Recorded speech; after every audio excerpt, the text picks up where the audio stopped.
Hello friends, welcome back to Chitra science hub. हमारा आज का टॉपिक है characteristics of enzyme catalysis. Enzyme catalysis की क्या क्या कैरेक्टरिस्टिक्स हैं, ये आज हम स्टडी करेंगे। The catalysis brought about by enzymes is known as enzyme catalysis. जिस कैटालाइसिस को हम एंजाइम्स के थ्रू करते हैं उन्हें हम एंजाइम कैटालाइसिस कहते हैं। इसके कुछ एग्जाम्पल हैं, जैसे हमारा जो है इन्वर्जन केन शुगर का जो आपका इन्वर्जन होता है किसमें, ग्लूकोज और फ्रक्टोज में। इसे क्या है, इसकी कैटालाइसिस जो है एंजाइम करता है उसका नाम क्या है, इन्वर्टेज। तो इन्वर्टेज एंजाइम की प्रेजेंस में ही हमारा क्या है, जो केन शुगर है सुक्रोज जो है ग्लूकोज और फ्रक्टोज में स्प्लिट अप होता है। दूसरा एग्जाम्पल है conversion of glucose into ethanol by zymase present in the yeast. Yeast के अंदर जो एंजाइम प्रेजेंट होता है जाइमेज, ये क्या करता है, हमारा ग्लूकोज का कन्वर्जन करता है किसमें, इथेनॉल में। तीसरा एग्जाम्पल है इसका hydrolysis of urea by urease present in the soybean. Soybean के अंदर जो हमारा एंजाइम प्रेजेंट होता है यूरिएज, ये क्या करता है, यूरिया की हाइड्रोलाइसिस करता है आपका, और यूरिया को हमारा स्प्लिट करता है किसमें, कार्बन डाइऑक्साइड और एमोनिया में। ये जो है हमारे कुछ एग्जाम्पल्स थे जिसमें हमारा क्या है कि एंजाइम्स जो है एंजाइम्स किस तरह से कैटालाइसिस करते हैं हमारा, कि अलग ये हमारे जो है केमिकल कैटलिस्ट की तरह ही काम करते हैं आपके। अब कुछ कैरेक्टरिस्टिक्स देख लेते हैं हम एंजाइम कैटालाइसिस की। Enzymes are the most efficient catalyst known. Enzymes होते हैं हमारे मोस्ट एफिशिएंट कैटलिस्ट होते हैं, और एंजाइम्स जिन रिएक्शन को कैटालाइज करते हैं उनके रेट जो है हमारे इनऑर्गेनिक कैटलिस्ट के कंपैरिजन में बहुत ज़्यादा हाई होते हैं। एक एंजाइम का मॉलिक्यूल जो है हमारा 1 मिलियन सबस्ट्रेट मॉलिक्यूल को प्रोडक्ट्स में कन्वर्ट कर सकता है पर मिनट। तो हम देख सकते हैं कि कितना एफिशिएंट होते हैं हमारे catalyst as compared to those of inorganic catalyst. The inorganic catalyst enzyme, like inorganic catalyst enzyme functions by lowering the activation energy। हमारे कैटलिस्ट किस तरह से काम करते हैं कि आपका जो कैटलिस्ट जो है एक्टिवेशन एनर्जी के बैरियर को कम कर देते हैं। ये प्रीवियस वीडियो में हमने देखा जहाँ हमने जनरल इंट्रोडक्शन डिस्कस किया कि आपका कैटलिस्ट किस तरह से एक्टिवेशन एनर्जी के बैरियर को कम कर देते हैं। तो हमारा जो इनऑर्गेनिक कैटलिस्ट है वो हमारे क्या है, एक्टिवेशन एनर्जी के बैरियर को कम कर देते हैं। ठीक उसी तरह से एंजाइम्स भी हमारे एक्टिवेशन एनर्जी के बैरियर को कम कर देते हैं, लेकिन आपका इनऑर्गेनिक कैटलिस्ट के कंपैरिजन में और ज़्यादा कम कर देते हैं। जैसे कि हमने एक एग्जांपल दिया कि आपका डिकम्पोजिशन हुआ हाइड्रोजन परऑक्साइड का वाटर में और ऑक्सीजन में। इस रिएक्शन को यदि हम विदाउट कैटलिस्ट करते हैं तो कितनी एनर्जी की रिक्वायरमेंट होती है, 18 किलो कैलोरी पर मोल की। लेकिन यदि यही सेम रिएक्शन हम प्लैटिनम की प्रेजेंस में करते हैं तब एक्टिवेशन एनर्जी घट के हो जाती है 11.7 किलो कैलोरी।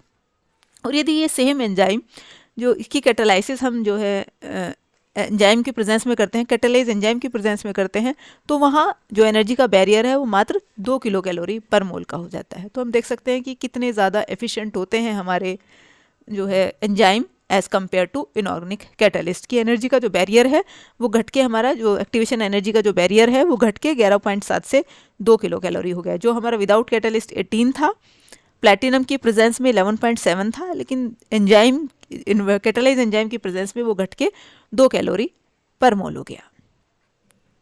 दूसरी प्रॉपर्टी है कि एंजाइम कैटालाइसिस जो होती है वो एब्सोल्युटली स्पेसिफिक होती है। एक एंजाइम जो है वो एक ही पर्टिकुलर रिएक्शन को कैटालाइज करता है, अब उसी तरह के दूसरे को बिल्कुल नहीं करता। Each enzyme is specific for a given reaction. One catalyst can not catalyse more than one reaction.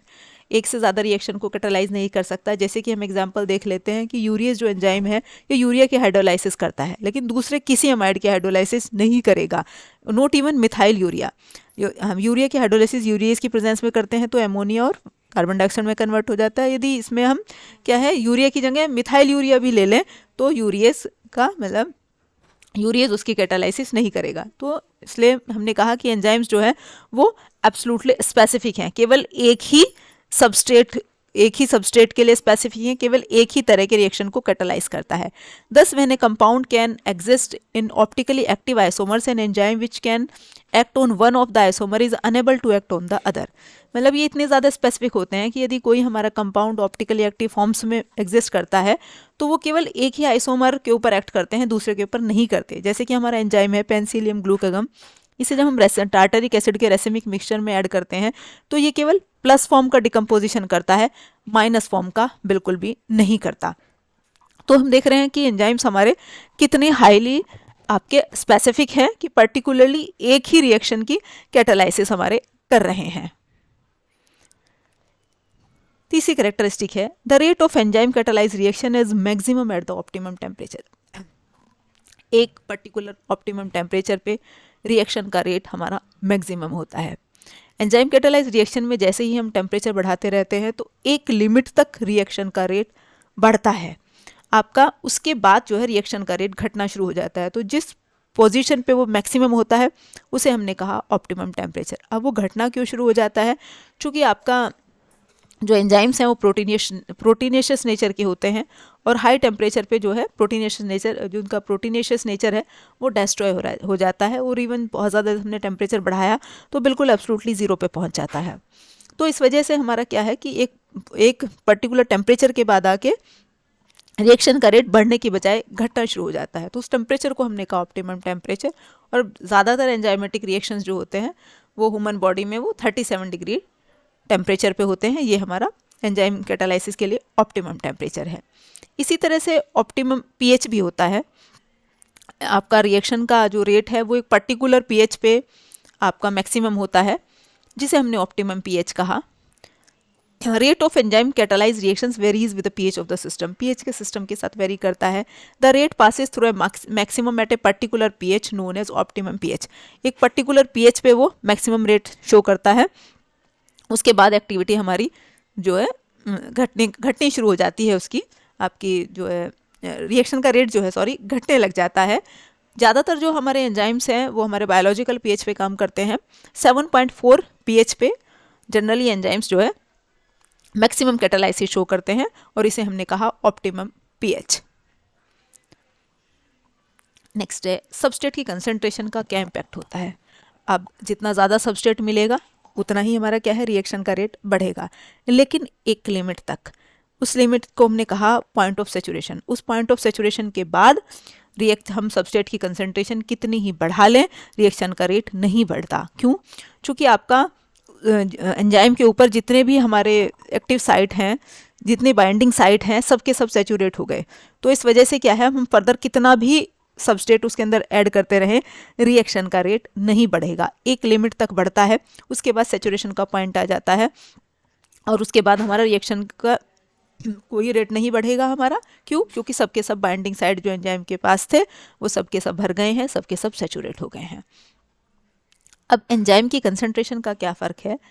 आपकी रिएक्शन का रेट बढ़ता है एंजाइम की और सबस्ट्रेट की दोनों की कंसंट्रेशन बढ़ाने से।